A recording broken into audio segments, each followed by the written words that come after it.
ಇವರ ಅಭಿನಯ ಹಲವರಿಗೆ ತುಂಬಾ ಇಷ್ಟ. ಇವರ ಕನ್ನಡ ಬಹಳ ಸ್ಪಷ್ಟ. ಬದುಕಲ್ಲಿ ಏನೇ ಬಂದರೂ ಕಷ್ಟ, ಇವರ ಗುರಿ ನಿರ್ದಿಷ್ಟ. ಇವರ ಕಲಾ ಚಟುವಟಿಕೆಗಳು ಬಹಳ ವಿಶಿಷ್ಟ. ಇಂದಿನ 101 ನೆನಪು ಸರಣಿಯ ಅತಿಥಿ ನಿಮ್ಮ ಪ್ರೀತಿಯ ನಟಿ, ನಿರೂಪಕಿ, ಗಾಯಕಿ, ರಂಗಕರ್ಮಿ, ಬರಹಗಾರ್ತಿ, ಸಂಗೀತ ನಿರ್ದೇಶಕಿ ರಮ್ಯಾ ವಶಿಷ್ಠ. 101 ನೆನಪು. ವೀಕ್ಷಕರೇ, ಸ್ನೇಹಿತರೆ, ನಮಸ್ಕಾರ. ನಿಮ್ಮೆಲ್ಲರಿಗೂ ನಿಮ್ಮ ಪ್ರೀತಿಯ ರಘುರಾಮ್ ಮಾಡುವ ಆತ್ಮೀಯ ನಮಸ್ಕಾರಗಳು.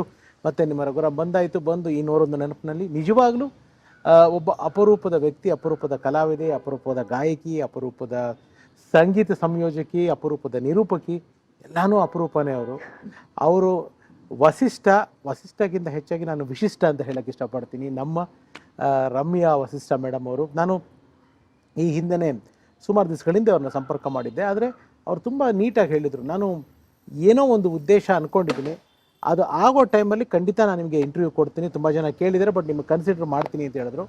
ಹಾಗೆ ಅವ್ರು ಕನ್ಸಿಡರ್ ಮಾಡಿ ನಮಗೆ ಈ ಒಂದು ಆಪರ್ಚುನಿಟಿ ಕೊಟ್ಟಿದ್ದಾರೆ. ನನಗೆ ತುಂಬ ಕ್ಲೋಸು ಅಂತಿಲ್ಲ, ಬಟ್ ಮುಖ ಪರಿಚಯ ಚೆನ್ನಾಗಿತ್ತು. ಈ ಟಿ ವಿ ಕೆಲಸ ಮಾಡಬೇಕಾದ್ರಿಂದ ಅವರು ಈ ಟಿ ವಿಯ ಹೆಣ್ಮಗಳಂತ ನಾನು ಬಹಳ ಗೌರವದಿಂದ ಹೇಳ್ಕೊತೀನಿ. ಸೊ ಅವಾಗಿಂದ ಮುಖ ಪರಿಚಯ ಆಯಿತು. ಸೊ ಆ ಪರಿಚಯ ಇವತ್ತು ಈ ಸಂದರ್ಶನ ಆಗಿ ಪರಿವರ್ತನೆ ಆಗಿದೆ. ಸೊ ತುಂಬ ಒಂದು ಸ್ಫೂರ್ತಿದಾಯಕ ಹೆಣ್ಮಗಳ ಕತೆ. ಅವರು ಜೀವನನ ಎದುರಿಸಿದ ರೀತಿ, ಆ ಸವಾಲುಗಳನ್ನ ಅವರು ಅಕ್ಸೆಪ್ಟ್ ಮಾಡಿಕೊಂಡು ಬದುಕ್ತಿರೋ ರೀತಿ, and she's a multi talented lady. ಅವರೊಂದು ದೊಡ್ಡ ಸಾಹಸ ಕೈ ಹಾಕಿದರೆ. ಫಸ್ಟೇ ನಾನು ಅದನ್ನು ನಿಮಗೆ ಮಾತಾಡ್ತೀನಿ, ಅದೇನು ಅಂತ ಅವ್ರ ಹತ್ರ ಕೇಳ್ತೀನಿ. ಹಾಗಿದ್ರೆ ನಿಮ್ಮೆಲ್ಲರಿಗೂ ಈ 101 ನೆನಪು ಹೊಸ ಸರಣಿಗೆ ಸ್ವಾಗತ, ಸುಸ್ವಾಗತ. ನಿಮಗೆಲ್ಲ ಗೊತ್ತು, ಈ ಕಾರ್ಯಕ್ರಮ ಮಾಡಬೇಕಾದ್ರೆ ನಿಮ್ಮ ರಘುರಾಮ್ ಮುಖಕ್ಕೆ ಬಣ್ಣ ಹಚ್ಚಲ್ಲ, ಬಣ್ಣದ ಮಾತಾಡಲ್ಲ. ಆದರೆ ನಮ್ಮ ಬಣ್ಣದ ಲೋಕದಲ್ಲಿ ದುಡಿದಿರುವ ಈ ರೀತಿ ಅನೇಕ ಕಲಾವಿದರನ್ನ ಹೋಗಿ ಹುಡುಕಿ ಹೆಕ್ಕಿ ಅವರ ಜೀವನದ ಕಥೆಯನ್ನು ದಾಖಲಿಸೋದನ್ನ ಮರೆಯಲ್ಲ ಅಂತ ಹೇಳ್ತಾ ಮತ್ತೊಮ್ಮೆ ತಮ್ಮೆಲ್ಲರಿಗೂ ಸ್ವಾಗತ, ಸುಸ್ವಾಗತ. 101 ನೆನಪು. ರಮ್ಯಾ ವಸಿಷ್ಠ ಅವರು, ನಮಸ್ಕಾರ. ನಮಸ್ಕಾರ. ಹೇಗಿದ್ದೀರಾ? ಚೆನ್ನಾಗಿದ್ದೀನಿ, ನೀವು ಹೇಗಿದ್ದೀರಾ? Oh, first class. Thank you so much for accepting. Thanks to you too. You are doing such a wonderful job. Thank you ಮಾ. ಕಲಾವಿದರ ಜೀವನ ಡಾಕ್ಯುಮೆಂಟೇಶನ್ ಆಗೋದೇ ತುಂಬಾ ಕಷ್ಟ. ನಮ್ಮ ಇನ್ಫಾರ್ಮೇಶನ್ ಡಿಪಾರ್ಟ್ಮೆಂಟು ಒಂದು ಅವಲೋಕನ ಅಂತ ಮಾಡುತ್ತೆ, ಅಥವಾ ಇನ್ಯಾವುದೋ ಒಂದು ಕಲಾವಿದರ ಜೀವನದ ಡಾಕ್ಯುಮೆಂಟ್ರಿ ಮಾಡೋದಿಕ್ಕೆ ಕಮಿಷನ್ ಮಾಡುತ್ತೆ ಕೆಲಸನ. ಅದು ಬಿಟ್ಟರೆ ಇನ್ಯಾರು ಕಲಾವಿದರ ಜೀವನನ ಡಾಕ್ಯುಮೆಂಟ್ ಮಾಡ್ತಾ ಇಲ್ಲ ಎಕ್ಸೆಪ್ಟ್ ಯು. ಅಯ್ಯೋ, ಥ್ಯಾಂಕ್ ಯು ಮಾ, thank you so much. And ನಾನು ಅವರ ಜೀವನದ ಕಥೆನ ಸಂಪೂರ್ಣವಾಗಿ ಹೋಗ್ತೀನಿ. ಆದರೆ ಮ್ಯಾಮ್ ಒಂದು ತುಂಬ ಒಳ್ಳೆಯ ಕೆಲಸ ಮಾಡ್ತಾ ಇದ್ದಾರೆ. ಅದನ್ನು ಇನ್ನೂ ಹೆಚ್ಚಿನ ರೀತಿಯಲ್ಲಿ ಮುಂದಿನ ಎಪಿಸೋಡ್ಗಳಲ್ಲಿ ಬರುತ್ತೆ. ಬಟ್ ಅದು ಬರೋ ಅಷ್ಟೊತ್ತಿಗೆ ಆ ದಿವಸಗಳ ಹತ್ರ ಕೂಡ ಬರ್ತಾರೆ. ಸೊ ಫಸ್ಟ್ ಎಪಿಸೋಡಲ್ಲಿ ಆ ವಿಚಾರ ಒಂದು ಬರಲಿ ಅನ್ನೋದಕ್ಕೆ ಫಸ್ಟ್ ನಾನು ಆ ವಿಚಾರ ಮಾಡ್ತೀನಿ. ನಮ್ಮ ಚೌಡಯ್ಯನಲ್ಲಿ ನೀವು ಕೈ ಹಾಕಿರುವ ನಿಮ್ಮ ಹೊಸ ಸಾಹಸ, ಅದ್ರ ಬಗ್ಗೆ ನೀವೇ ನಿಮ್ಮ ಜನಗಳಿಗೆ ಹೇಳ್ಬಿಟ್ರೆ ಚೆನ್ನಾಗಿರುತ್ತೆ. ಖಂಡಿತ. ಇವತ್ತು ಇನ್ಫ್ಯಾಕ್ಟ್ ಆ ಕೆಲಸಕ್ಕೇನೆ ನಾನು ಕಪ್ಪಣ್ಣ ಅಂಕಲ್ನ ಫೋನ್ ಮಾಡಿದ್ದೆ ಕರಿಯಕ್ಕೆ. ಏನಮ್ಮ ಹೊಸ ವೆಂಚರ್ ಅಂದರು. ವೆಂಚರಲ್ಲ ಅಡ್ವೆಂಚರ್ ಅಂತ ಅಂದೆ. ಸೊ ಎಲ್ಲ ಈ ಥರ ಪ್ರಾಜೆಕ್ಟ್ಸ್ ಎಲ್ಲ ಒಂಥರ ಅಡ್ವೆಂಚರ್ಸೇ ನಮಗೆ.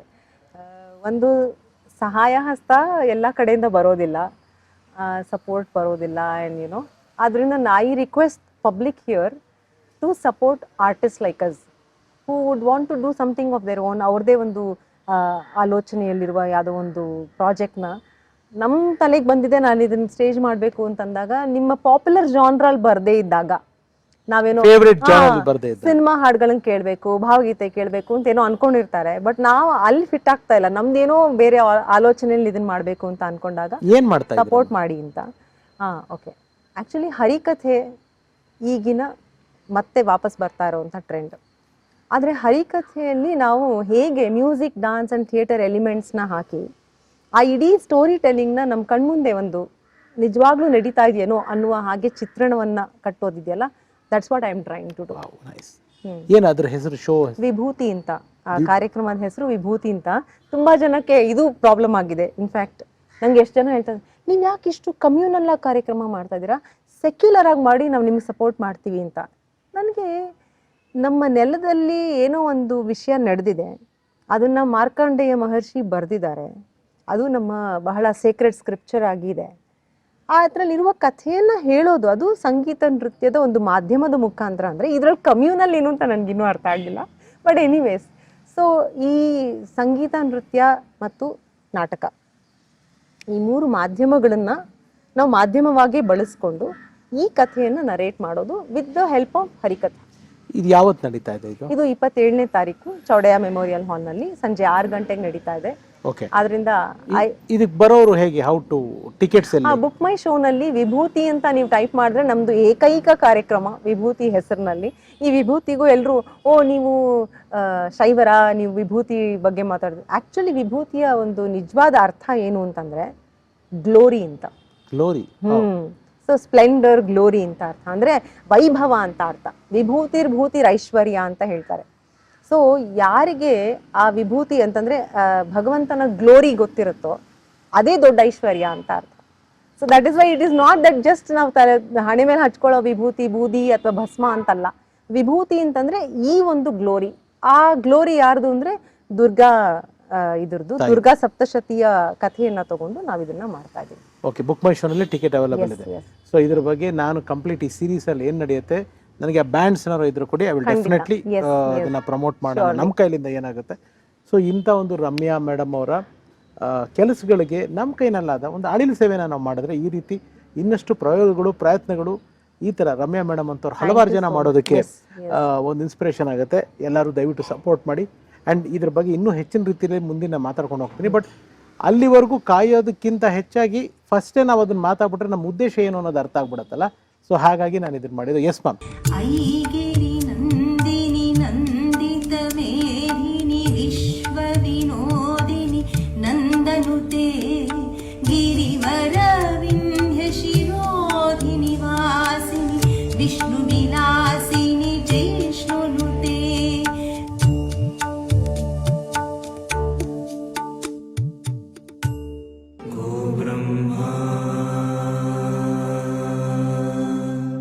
ರಮ್ಯಾ ವಸಿಷ್ಠ ಒಂದು ಮುದ್ದಾದ ಹೆಣ್ಮಗಳು, 3 ಜನ ಮಕ್ಕಳು. ನಿಮ್ಮ ಅಕ್ಕ, ನೀವು, ನಿಮ್ಮ ತಮ್ಮ. ಅಂದ್ರೆ ತುಂಬಾ ನಿಮ್ಗೆ ಶಾರದೆ ಅನ್ನೋದು ತಾಯಿ, ಸರಸ್ವತಿ ಶಾರದೆ ಅನ್ನೋದು 3ನೇ ವಯಸ್ಸಿಂದನೇ ಒಲ್ದಿದೆ ನಿಮ್ಗೆ. ಅದು ಆಲ್ ಥ್ಯಾಂಕ್ಸ್ ಟು ನಮ್ಮ ತಾಯಿಗೆ. ನಮ್ಮ ಅಜ್ಜಿ ಹೆಸರೇ ಶಾರದೆ. Nice nice. ಮೂಲ ಯಾವ ಊರವ್ರಮ್ಮ ನೀವು? ನಾವು ಶಿವಮೊಗ್ಗದವರು. ಮಲ್ನಾಡು. ಆಕ್ಚುಲಿ ನಾವು ಕುಂದಾಪುರದ ಹತ್ರ ಶಂಕರ್ ನಾರಾಯಣ ಅಂತ ಇದೆ, ಅಲ್ಲಿ ಅವರು. ಓಕೆ. ಅಂಡ್ ನಮ್ಮ ತಂದೆ ಹಾಸನದವರು. ಓಕೆ. ತಂದೆ ಹೆಸರೇನಮ್ಮ? ಹಿರಿಯಣ್ಣಯ್ಯ ಅಂತ. ತಾಯಿ ಸುಮಾ ಅಂತ. ತಂದೆಯವರು ಆರ್ಟಿಸ್ಟ್ ಆಗಿದ್ರು? ಇಲ್ಲ, ಅದೇ ತುಂಬಾ ಜನ ಕನ್ಫ್ಯೂಸ್ ಮಾಡ್ಕೊಳ್ತಾರೆ. ಅದೇ ಕಾರಣಕ್ಕೂ ಕೂಡ ನಮ್ಮ ತಂದೆ ನನ್ನ ಹೆಸರು ಪಕ್ಕದಲ್ಲಿ ಹಿರಿಯಣ್ಣಯ್ಯ ಹಾಕ್ಲಿಲ್ಲ. ಸೆಡ್ ಯಾರಿಗೂ ಕನ್ಫ್ಯೂಷನ್ ಆಗ್ಬಾರ್ದು ಅಂತಾನೆ ಈ ಸೆಡ್ ರಮ್ಯಾ ವಸಿಷ್ಠ ಅಂತ. ಅಮ್ಮನ ಹೆಸರೇನು? ಸುಮಾ ಅಂತ. ಓಕೆ. ಹೇಗಿತ್ತು ನಿಮ್ಮ ಅಂದ್ರೆ ಬಾಲ್ಯ? 3 ವರ್ಷದಲ್ಲೇ ಈ ಒಂದು ಸಂಗೀತ, ಈ ಒಂದು ನಿಮ್ ಗುರುಗಳ ಹತ್ರ ಕರ್ಕೊಂಡೋದಾಗ ಫಸ್ಟ್ ಅವ್ರು ನಿಮ್ಮನ್ನ ಬೇಡ ಅಂದಿದ್ರಂತೆ. ಹೇಳಿಮ್ಮ, ನೀವೇ ಹೇಳಿ. ಅವ್ರಿಗೇನಂದ್ರೆ ಇವಳಿಗೆ ಬರೆಯಕ್ ಓದಕ್ಕೂ ಬರಲ್ಲ ಅನ್ಸತ್ತೆ, ಬೇಡ ಅಂತ. ಬಟ್ ಆಲ್ ಥ್ಯಾಂಕ್ಸ್ ಟು ನನ್ನ ಚಿಕ್ಕಮ್ಮ. ನಮ್ಮ ಸ್ವಲ್ಪ ದಿನ ನನ್ನನ್ನ ಊರ್ನಲ್ಲಿ ಬಿಟ್ಟಿದ್ರು ನಮ್ಮ ತಾಯಿ. ಸೊ ನನ್ನ ಚಿಕ್ಕಮ್ಮ ಅವಳು ಅವಾಗ ಇನ್ನೂ ಮದುವೆ ಆಗಿರ್ಲಿಲ್ಲ and she was working in a bank. ದಿನಾಗ್ಲೂ ಅವಳಿಗೆ ನನಗೆ ಕನ್ನಡ ಹೇಳ್ಕೊಡೋದೇ ಕೆಲಸ. ನಾ 3ನೇ ವರ್ಷಕ್ಕೇನೆ ಪೇಪರ್ ಓದ್ತಾ ಇದ್ದೆ, news paper, full news paper ಓದ್ತಾ ಇದ್ದೆ ಕನ್ನಡ 3ನೇ ವರ್ಷಕ್ಕೆ. ಬಿಕಾಸ್ ಇಟ್ ವಾಸ್ ದಿನ ಅವಳಿಗೆ ಅದೇ ಕನ್ನಡ ನೀಟಾಗಿ ಒತ್ತಕ್ಷರಗಳು, ಸ್ವಚ್ಛವಾಗಿ ಬರೆಯೋದು, ಉಚ್ಚಾರಣೆ ಕರೆಕ್ಟ್ ಆಗಿರ್ಬೇಕು. ಸೊ ನನಗೆ ಕನ್ನಡ ಹೇಗಾಗ್ಬಿಡ್ತು ಅಂತಂದ್ರೆ ಆಸ್ ಇಫ್ ಕನ್ನಡ ಅಷ್ಟೇ ಅದ್ರಲ್ಲಿ ಏನಿದೆ ಅಷ್ಟು ಸುಲಭವಾಗಿ ಬರೋ ತರ ಆಗೋಯ್ತು. ಆಲ್ ಥ್ಯಾಂಕ್ಸ್ ಟು ನನ್ನ ಚಿಕ್ಕಮ್ಮ. ಭಾಗ್ಯ ಅಂತ. All thanks to Bhagya. So ಅವಳು ಹೇಳ್ಕೊಟ್ಟಿದ್ ನನಗೆ ತುಂಬಾ ಇನ್ನೂ ಫೌಂಡೇಶನ್. ಎಸ್. ಅವ್ರೇನಂದ್ರು ನಮ್ಮ ಗುರುಗಳು ಬೆಳಕವಾಡಿ ಶ್ರೀನಿವಾಸ್ ಅಯ್ಯಂಗಾರ್ ಅಂತ. ಅವರು ಮೈಸೂರು ಆಸ್ಥಾನದಲ್ಲಿ ಅವರು ವಿದ್ವಾನ್ ಆಗಿದ್ರು, ಮಹಾನ್ ವಿದ್ವಾಂಸರು. ಅಂದ್ರೆ ನನಗೆ 3, ಅವ್ರಿಗೆ 73. ಓ ಮೈ ಗಾಡ್. ಎಲ್ಲಿಂದ ಎಲ್ಲಿಗೆ? ಹೌದು. ಸೊ ಬಟ್ ನಮ್ಗೆ ಅವ್ರದ್ದು ಇದು ಸಿಕ್ಕಿದ್ದೇನೆ ಒಂದು ದೊಡ್ಡ ಪುಣ್ಯ ಅಂತ ಹೇಳ್ಬೇಕು. ಅದ್ರಲ್ಲೂ ನಾವೊಬ್ರು ಮನೇಲಿ ಬಾಡಿಗೆಗಿದ್ವಿ. ಎಲ್ಲಿ? ರಾಜಾಜಿನಗರದಲ್ಲಿ. ಆ ಓನರ್ ಮಗಳು ಸುಮಾ ಅಂತ, ಆಕೆನು ಸುಮಾ. ಅವ್ರ ಹತ್ರ ಕಲಿತಾ ಇದ್ರು. ಅವ್ರು ತುಂಬಾ ಚೆನ್ನಾಗಿ ಹಾಡ್ತಾರೆ. ಸುಮಾ ವೆಂಕಟೇಶ್ ಅಂತ, ಈಗ ವಿದುಷಿ ಸುಮಾ ವೆಂಕಟೇಶ್. ಅವ್ರು ತುಂಬಾ ಚೆನ್ನಾಗಿ ಹಾಡ್ತಾರೆ, ಕಚೇರಿಗಳೆಲ್ಲ ಕೊಡ್ತಾರೆ. ಸೊ ನಾವೆಲ್ಲ ಸುಮಾಕ ಅಂತ ಕರಿತಾ ಇದ್ವಿ. So then she took us there. ಅವ್ರ ತಂಗಿನೂ ಒಬ್ರಿದ್ರು, ಇನ್ನೊಬ್ರು ನನ್ಗಿಂತ 2-3 ವರ್ಷ ದೊಡ್ಡವರು. ನನ್ನನ್ನ ಇಬ್ರು ಕರ್ಕೊಂಡು ಹೋಗಿದ್ರು. ಬಟ್ ಅವರು ಇವ್ರು ದೊಡ್ಡವರು ಸ್ವಲ್ಪ, ಇವ್ರು 5-6 ವರ್ಷ, ಅವಳನ್ನ ಬೇಕಾದ್ರೆ ಹೇಳ್ಕೊಡ್ಬೋದು, ಇವಳು ತುಂಬಾ ಚಿಕ್ಕವಳು, ಇವಳಿಗೆ ನಾವ್ ಹೇಳ್ಕೊಡಕ್ ಆಗಲ್ಲ ಅಂತ. ಆಮೇಲೆ ಇದು ರೀಸನ್ ಏನು ಅಂದರೆ ಇವಳಿಗೆ ಕನ್ನಡ ಓದಕ್ಕೆ ಬರೆಯೋಕ್ಕೆ ಬರಲ್ವೇನೋ ಅಂತ. ನಾನು ಇಮಿಡಿಯೇಟ್ಲಿ ಅಲ್ಲೇ ಬರೆಯೋಕ್ಕೆ ತೋರಿಸಿ ಮಾಡಿ, ಆಮೇಲೆ ಅಂದರೂ ಬೇಡ ಅಂದಿದ್ದಕ್ಕೆ ಮನೆಗೆ ಬಂದು ಹತ್ತು ಕರೆದು ಎಲ್ಲ ಮಾಡಿ ಮತ್ತೆ ವಾಪಸ್ ಕರ್ಕೊಂಡು ಹೋಗಿ ಅವ್ರು ಒಪ್ಕೊಳ್ಳೋ ಥರ ಮಾಡಿ ಅಲ್ಲಿ ಪಾಠ ಆಗಿದ್ದು. ಸೊ ಐ ಡೋಂಟ್ ನೋ, ನನಗೆ ಅದು ಯಾವ ಜನ್ಮದ ಸುಕೃತನೋ ಏನೋ, ನಮ್ಮ ತಂದೆ ತಾಯಿ ಆಶೀರ್ವಾದ. ದೇವ್ರು ನೋಡಿ ನಿಮ್ಗೆ ಹೆಂಗ್ ಡೆಸ್ಟಿನಿನ ಡಿಸೈನ್ ಮಾಡಿದ್ದಾರೆ ಅಂದ್ರೆ, ಹೌದು ಎಲ್ಲೋ ಚಿಕ್ಕಮ್ಮನಿಂದ ಕನ್ನಡ ಕಲಿಸಿದ್ರು. ನೋಡಿ ಅಲ್ಲಿ ಆ ಕನ್ನಡ ಕಲಿಯುವಿಕೆ ನಿಮ್ಮ ಸಂಗೀತಕ್ಕೆ ಮೊದಲನೇ ಮೆಟ್ಲಾಯ್ತು. ಖಂಡಿತ ಖಂಡಿತ. ಸೊ ಇವರೇ ನಮ್ಗೆ ಬರ್ಕೊಡೋರು, ಪ್ರತಿಯೊಂದು ಪಾಠನೂ ಬರ್ಕೊಡೋರು, ನಾವು ಅದನ್ನ ಓದ್ಕೋಬೇಕು. ಅದರಿಂದ ಹಿ ವಾಸ್ ಇನ್ಸಿಸ್ಟಿಂಗ್ ಕನ್ನಡ ಬರಬೇಕು ಅಂತ. ಓಕೆ. ಸೊ ಅಲ್ಲಿ ಆಲ್ಮೋಸ್ಟ್ ನನ್ನ ಒಂದು 9-10ನೇ ವಯಸ್ಸಿನ ತನಕ ಅವ್ರ ಹತ್ರ ಕಲಿತೆ. ಅದೇ ಗುರುಕುಲ. ಅದೇ ಎಸ್. ಅಯ್ಯೋ ಅವ್ರ ಮನೇಲಿ ನವರಾತ್ರಿಗೆಲ್ಲ ನಮಗೆಲ್ಲ ಚರ್ಪ್ ಕೊಡೋರು, ನಮ್ಗೆ ಅದೇ ಒಂದು ದೊಡ್ಡ ಖುಷಿ. ನಾವೇ ನವರಾತ್ರಿಗೆ ನಾವು ಹಾಡಬೇಕು. ಮನೆ ತುಂಬ ಅವ್ರಿಗೆ ತಂಬೂರಿ, ಮೃದಂಗ, ಇದನ್ನ ನೋಡೋ ವಾತಾವರಣನೇ ಹೇಗಿತ್ತು ಅಂದ್ರೆ ಸಂಗೀತಮಯ. ಎಸ್. ಅಂಡ್ ವಾರಕ್ಕೆ 3 ದಿನ ಹೇಳ್ಕೊಡೋರು. ಅಂಡ್ ಆತನು 73 ಅಂದ್ರೆ by the time he was 81 ನಾವು ಬಿಡ್ಬೇಕಾದ್ರೆ, ಅಂದ್ರೆ ಅವ್ರ ಮನೆ ಶಿಫ್ಟ್ ಮಾಡಿಬಿಟ್ರು, ಅದರಿಂದ ಬಿಡ್ಬೇಕಾಯ್ತು ಅಷ್ಟೇ. ಬಟ್ ಎಷ್ಟು ನೇರವಾಗಿರ್ತಿತ್ತು ಬೆನ್ನು, ಮತ್ತೆ ತುಂಬ ಅಜಾನುಬಾಹು. ಅಷ್ಟು 6'2", 6'3" ಇದ್ರು ಅವರು. ಸೊ ನನಗೆ ಇದೆಲ್ಲ ಇವಾಗ ನೆನಪಿಸ್ಕೊಂಡಾಗ ನಮಗೆ ಗೊತ್ತಿಲ್ಲದೆ ಪರಿಣಾಮಗಳು ನಮ್ಮ ಮೇಲೆ ಹೇಗೆ ಬಿತ್ತೆ ಅಂತ. ಅಂದರೆ ಒಂದು ಕೂತ್ಕೊಳ್ಳೋ ಇದು ಇರ್ಬೋದು, ಅಥವಾ ಅವ್ರನ್ನವ್ರು ನಡೆಸ್ಕೊಳ್ಳೋದು, ಮಿತಭಾಷಿ ಇಷ್ಟೇ ಮಾತಾಡೋರು. ಆದರೆ ನನ್ಗೆ ಇವಾಗ ಅನ್ಸತ್ತೆ, ಓ ಮೈ ಗಾಡ್, ಆ ಥರ ಇರಬೇಕು. So many things latent learning ಆಗ್ತಾನೆ ಇರುತ್ತೆ ನಮಗೆ. ಅಪ್ಪ ಏನ್ ಕೆಲಸ ಮಾಡ್ಕೊಂಡಿದ್ರು? ITI ವರ್ಕ್ ಮಾಡ್ತಾ ಇದ್ರು. ITI. ಅಮ್ಮ ಹೌಸ್ ವೈಫಾ? 100%.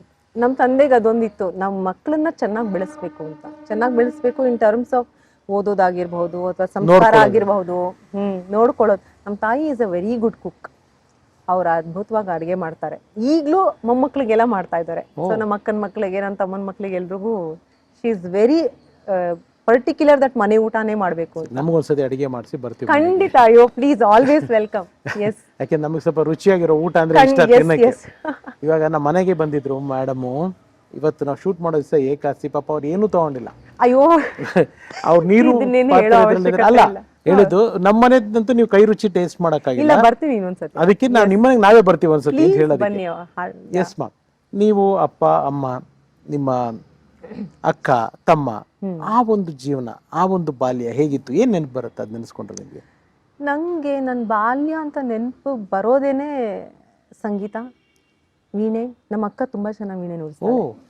ಅವಳು ಶಿ ಆಲ್ಸೋ, ನಾನು ಫಸ್ಟ್ ರ್ಯಾಂಕ್ ಬಂದರೆ ಅವಳಿಗೂ ಸೆಕೆಂಡ್ ರ್ಯಾಂಕ್ ಬಂತು ವೀಣೆಲಿ ಸ್ಟೇಟ್ಗೆ. ಅಷ್ಟು ಚೆನ್ನಾಗಿ ವೀಣೆ ನುಡಿಸ್ತಾಳೆ ಅವಳು.